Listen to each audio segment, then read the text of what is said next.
porque ahora sí que estoy grabando ahora la clase. Entonces, indicaciones generales de la clase, ¿cierto? Mantener en silencio los audios, mantener encendida la cámara y guardar silencio hasta el momento en que se les brinde la palabra. Yo siempre les he dicho, si ustedes tienen alguna pregunta o alguna acotación que dar, ustedes sáquenle el mute y me dicen, profesor, yo les doy la palabra inmediatamente para resolver esta pregunta o para escuchar su aporte, dado que si no, después esto puede descontextualizarse ya, y la pregunta ya no tiene mucho sentido. Ya hay indicaciones específicas, tenemos una primera parte expositiva, en la cual se recomienda ir tomando apuntes, y después veremos si es que alcanzamos la guía que corresponde para esta semana, y al cierre de cada tema se dará un espacio para las consultas. Los objetivos de la clase: comprender la importancia del análisis e interpretación de fuentes en la construcción del conocimiento histórico. Analizar fuentes para la comprensión de procesos históricos en distintos niveles. Y por último, ejemplificar consecuencias de las reformas liberales, tales como la disminución del poder del Ejecutivo, la ampliación de las facultades del Legislativo, la secularización de las instituciones, etc. En este caso, nosotros vamos a ver lo que es análisis de mapas. Muchachos, ¿qué son los mapas? ¿Quién me puede decir qué son los mapas?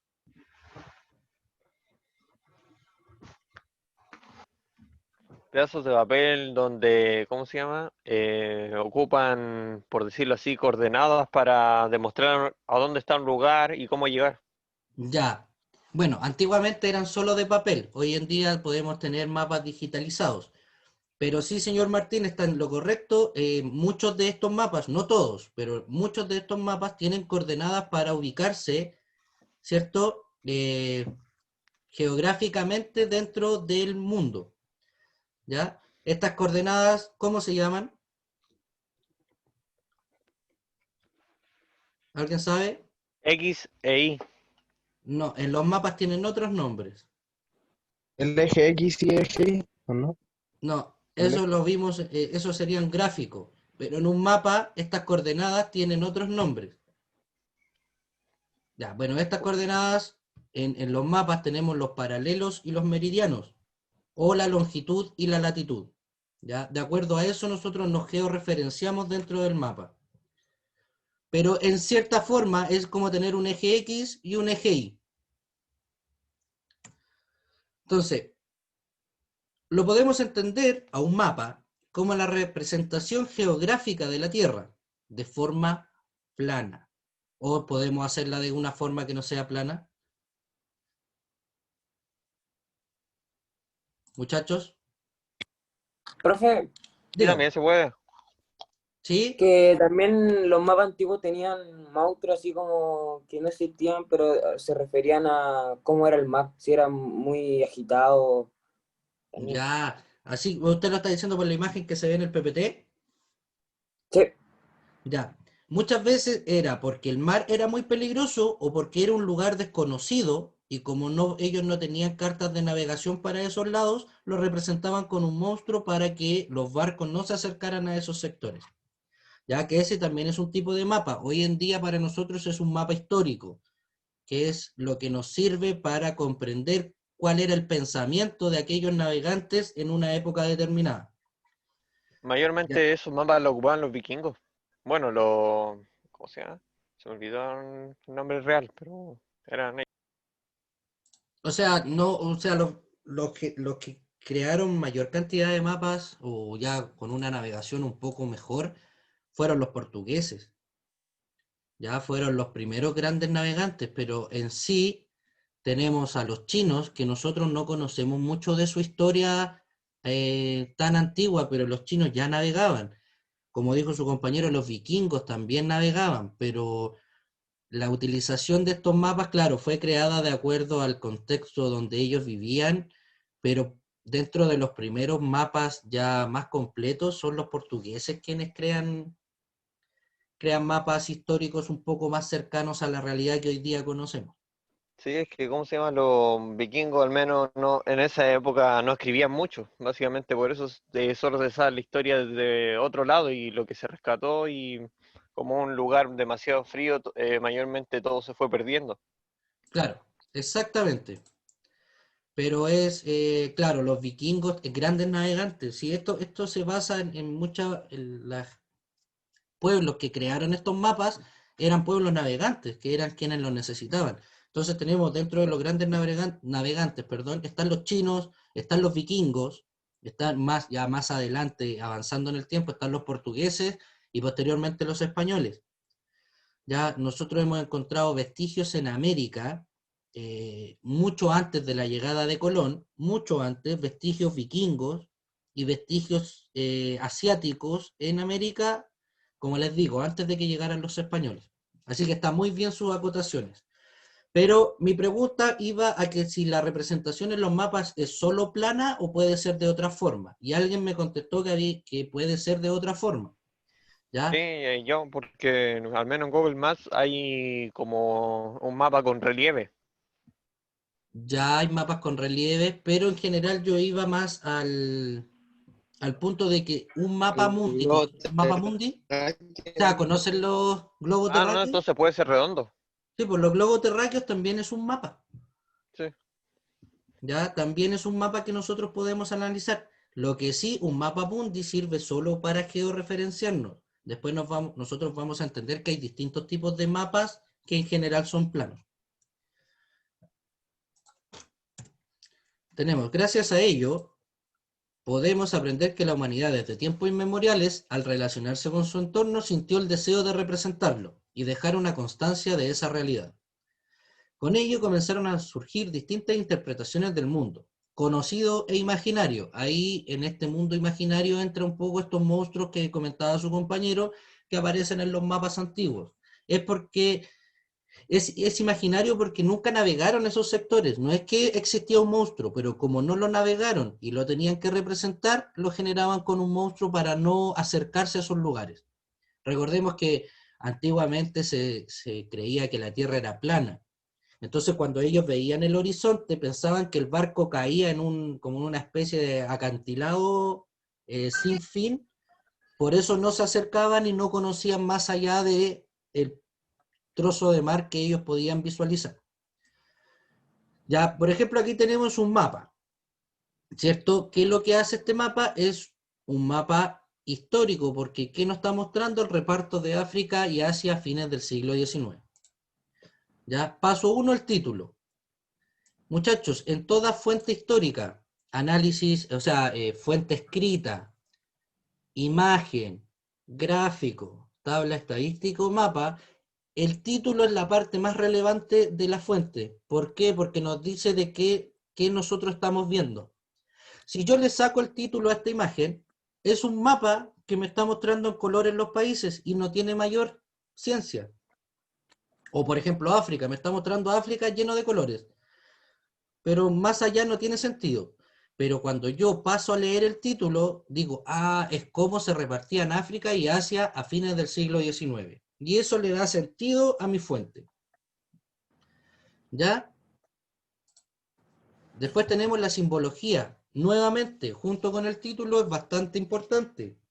Porque si no, yo también, pues ya, reparto de África y Asia a fines del siglo XIX. Veo los distintos países de África y de Asia pintados en colores, pero no sé qué representa cada color. Si yo no voy a la simbología y le pongo atención a esta, ¿cierto? Yo no sé qué representa cada color. Por lo tanto, entre el título y la simbología en un mapa son, son sumamente necesarios para poder comprender el mapa. Si yo no leo estas dos partes, título y simbología, no voy a comprender de qué se trata el mapa que estoy estudiando. Paso 3. Vincular la información entregada del mapa con el contexto histórico, explicación e interpretación. Nosotros, a ver, si yo digo el reparto de África y Asia a fines del siglo XIX, ¿ya? ¿Cuál es el contexto histórico del siglo XIX o de fines del siglo XIX? ¿Qué sucedía en el mundo en aquella época?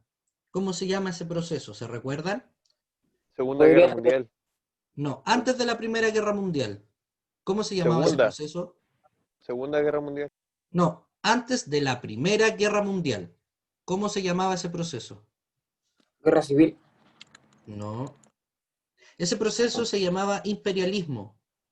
¿ya? Donde los distintos países buscaban anexar mayor cantidad de territorio para sacar recursos, tanto naturales como recursos humanos, o sea, gente que les trabajara, y nuevos comercios para poder vender.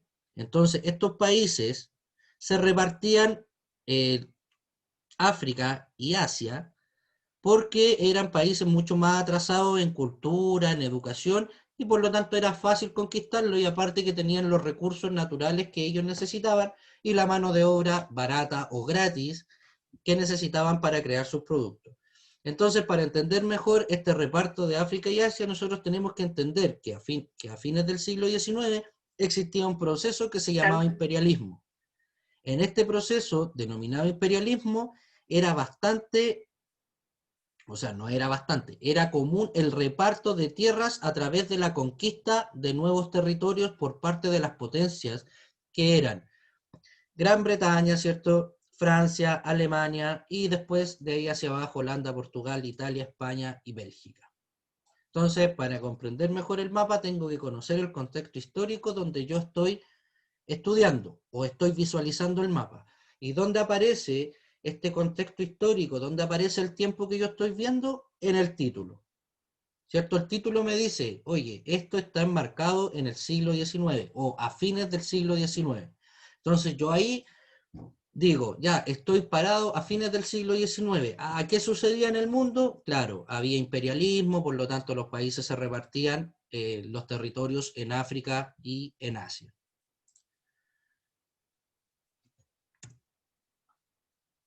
Ya, acá tenemos, ¿qué aprenderemos en estas próximas 2 guías? ¿Cierto? Que el territorio nacional se formó históricamente. O sea, ¿qué quiere decir esto? Que Chile, las fronteras que ustedes conocen hoy en día, ¿cierto? Arica en el norte, ¿cierto? La Antártica en el sur, el Océano Pacífico en el oeste y la cordillera de los Andes en el este, o Argentina, si lo queremos ya ir más puntualmente, ya como frontera, no están ahí desde que Chile se independizó de España. ¿Ya? Esto hay un proceso que se formó históricamente, donde ganamos territorio, perdimos territorio y que hoy en día nos entrega como producto el mapa que ustedes conocen, que está ahí a mano izquierda en su diapositiva. ¿Ya? Existió una política de ocupación por parte del Estado, ¿cierto? Durante la época conservadora, se envió a un representante chileno a Europa, específicamente a Alemania, para traer colonos quienes ocuparan el sur de Chile para trabajar la tierra, colonizarla y generar soberanía en esos lugares que antiguamente estaban bastante aislados y por lo tanto no había mucha gente en esos sectores. Ya gracias a eso se incorporan nuevas zonas productivas. Hoy en día ustedes es lo que ustedes conocen como Osorno, Puerto Montt, Yanquihue, todos esos sectores, si ustedes van hoy en día de vacaciones, van a encontrarse con mucha cultura alemana. Esto es porque el Estado chileno en el siglo XIX ocupó como estrategia traer colonos alemanes. ¿Por qué alemanes? Uno, porque tenían una cultura y una educación bastante rica para nosotros. Y segundo, porque ellos eran personas que sabían trabajar muy bien los animales, la leche y esas cosas. Entonces, eh, en ese sector ustedes Agricultura. van a tener harto de este compromiso o esta cultura alemana, perdón. ¿Ya? Se utilizan estrategias diplomáticas y también violentas. Ahí vamos a ver, por ejemplo, la ocupación de la Araucanía, que es un proceso que hoy en día está trayendo bastantes coletazos a nuestro país, el tema de los camioneros en el sur, y todo eso vienen de esta época, de esta ocupación o pacificación, como le llamó el Estado, pero que en general fue un proceso sumamente violento donde el Estado chileno anexa el territorio de la Araucanía, de los mapuches, de forma violenta. ¿Ya? Otras se hacen de forma diplomática. Por ejemplo, no sé, nosotros a Argentina le entregamos la Patagonia de forma pacífica y diplomática. ¿Por qué?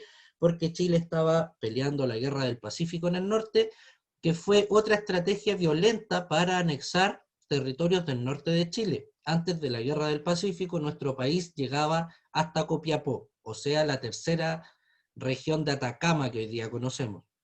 Ya después de la Guerra del Pacífico, nosotros anexamos desde Antofagasta hacia el norte. Entonces ahí tenemos otro proceso violento donde Chile gana territorio. Y después, por último, dice que hay un proceso de delimitación que impactó la vida de muchas comunidades indígenas. Ya nosotros teníamos en nuestro inicio una gran cantidad de población indígena, muchos pueblos originarios, de los cuales hoy en día muchos de ellos han desaparecido por motivos generalmente de intervención humana del Estado chileno y no se han protegido como corresponde. Y están algunas pocas comunidades que han sobrevivido y han logrado mantener de cierta forma su cultura. Pero en general, este proceso de delimitación del territorio chileno impactó la vida de muchas comunidades indígenas.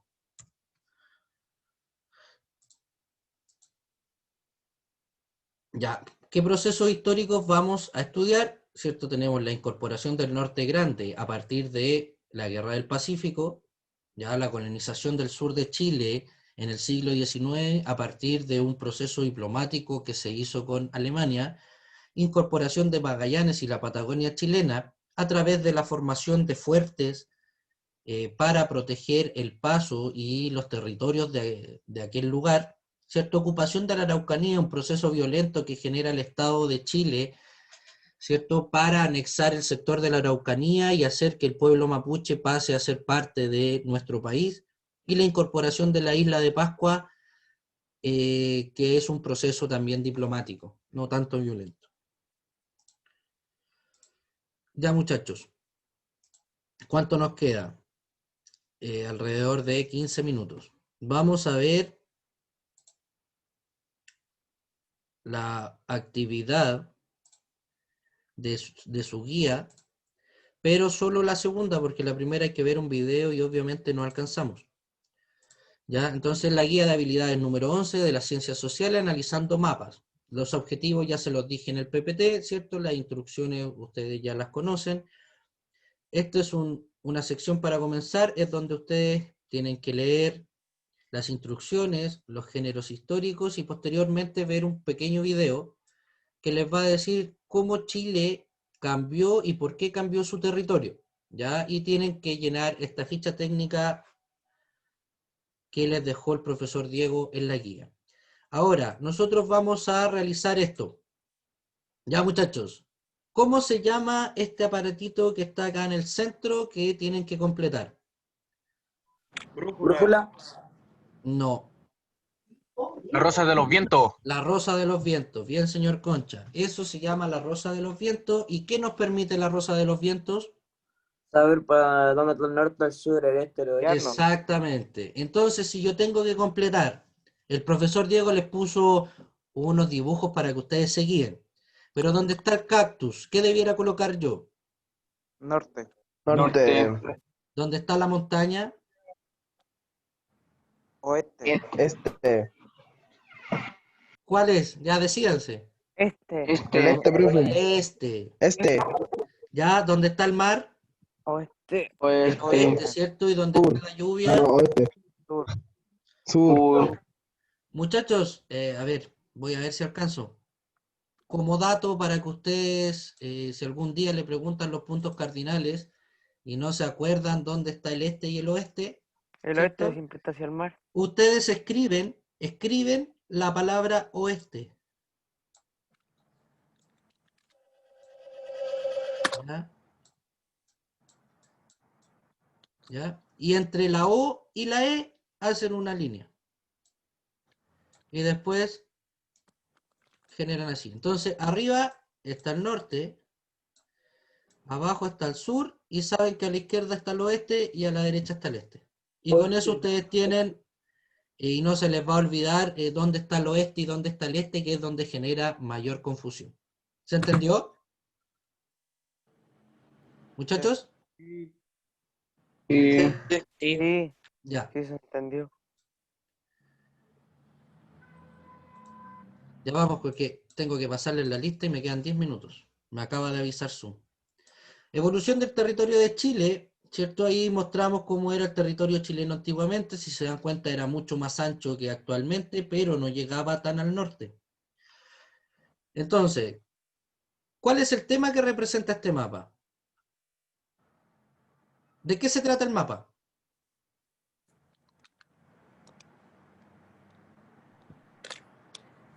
¿De qué se trata el Mostrar, mapa? mostrar Evolución la, territorial de Chile desde el siglo Exacto, la XVI. evolución territorial de Chile desde el siglo XVI hasta la actualidad. ¿Dónde vimos eso? ¿De dónde extrajimos esa información? Del título, porque el título es importantísimo. ¿Qué tipo de mapa corresponde? Hay distintos tipos de mapas, pero ¿qué es lo que sería un mapa Geográfico, geográfico histórico? territorial. No se puede. No, mapa geográfico histórico. Ya. ¿Dónde se señalan los puntos cardinales? Lo acabamos de ver. En En la rosa. la, en La la rosa de los rosa de vientos. los vientos. En el caso, en un mapa siempre va a existir una rosa de los vientos que le va a decir dónde está el norte, dónde está el sur, el oeste y el este. En este caso está en la parte superior derecha. ¿Ya? ¿Dónde se señalan los puntos cardinales? Ah, no, eso ya lo vimos. ¿Qué es lo que son los paralelos y los meridianos? Y la latitud y la longitud, que prácticamente es lo mismo. Son las líneas que están en el Las mapa. coordenadas. Las Ya son las líneas coordenadas. ¿Y imaginarias. para qué nos sirven? Para poner un punto fijo.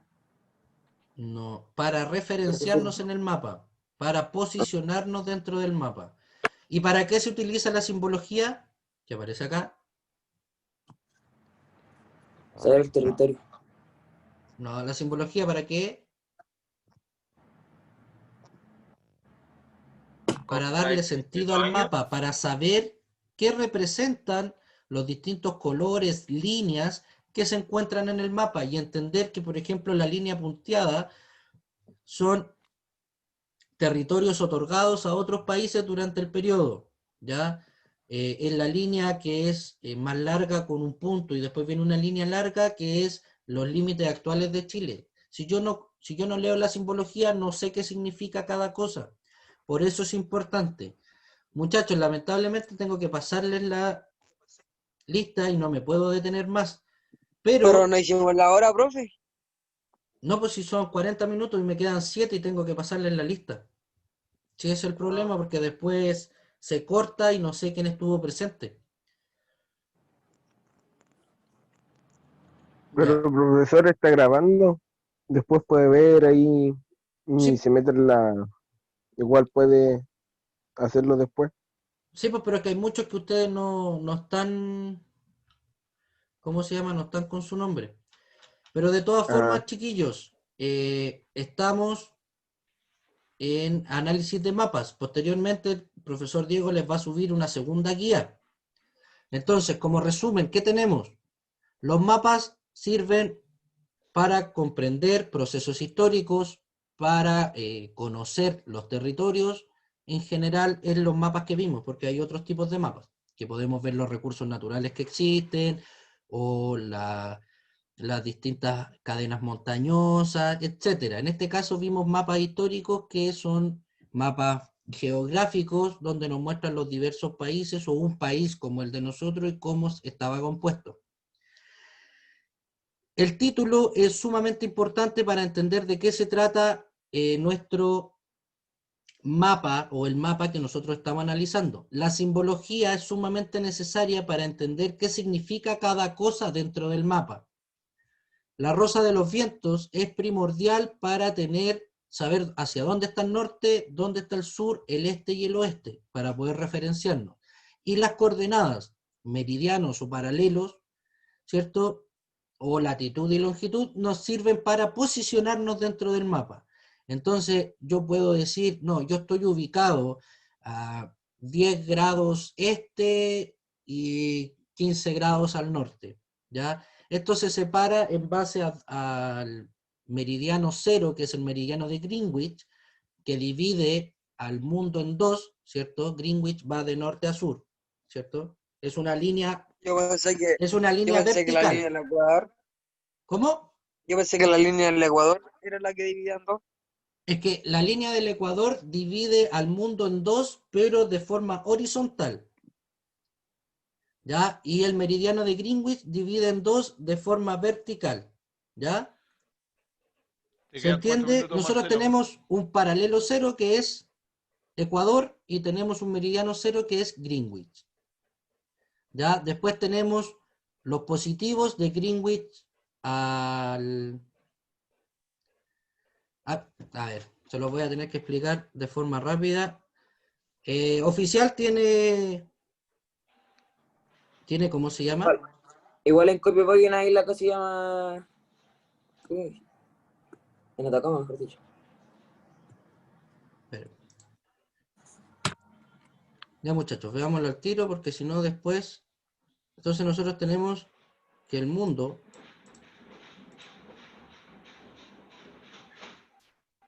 Oh, pero no me deja... A ver, espera.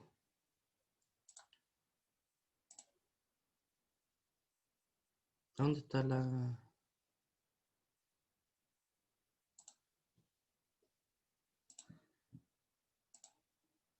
Ya muchachos, tenemos que... Bueno, entonces nosotros tenemos que acá está Greenwich, el 0, y acá tenemos el Ecuador, que también es el 0. Entonces acá vamos a tener que es positivo, tanto el primer cuadrante es positivo hacia la derecha y hacia el norte. Acá nuestra georreferencia va a ser positiva hacia la derecha, pero negativa porque va hacia el sur. Acá vamos a tener que es negativo para ambos. No, miento, va a ser positivo hacia arriba, pero negativo hacia la izquierda, y este va a ser negativo en ambos casos. Es muy complejo para entenderlo. La próxima clase me comprometo a explicárselos de mejor forma. ¿Les parece? O le voy a decir al profesor Diego que le suba un video explicativo A de mí sí cómo me parece. georreferenciarse. A mí sí me parece. Ya muchachos, porque ahora es muy poco tiempo para explicarlo y no voy a alcanzar a responder sus dudas. Oficial, ¿tiene la lista? No lo escucho, está en mute. Les voy a sacar una foto igual, pero dale nomás tú con la lista. Hasta Ya, donde quede. Astudillo, perdón, sí, Astudillo, Presente. Barraza, Babestrelo, Bruna, Cáceres, Campos, Canales, Presente. Carrasco, Castillo, Castro, Cerón, Presente. Clavijo, Concha, Presente. Contreras, Cordero, Del Canto, Presente. Díaz, Presente. Espinosa, Flores, Gárate, Presente. Presente. García, Presente. muchacho rápido, Garrido, Presente. González Joaquín, Presente. González Maximiliano, González Jonathan, Heredia, Presente. Manso, me escribió, Martínez, Presente. estaba presente, Opaso también, Orrego, Palacios, Presente. Rodríguez, Itan Rojas, Gabriel Rojas, Gabriel Rojas, Presente. Rosas, Presente. Schultz, Presente. Sepúlveda, Presente. Cerey, también entró, Ulloa, Valenzuela, Varas, Venegas y Zamorano.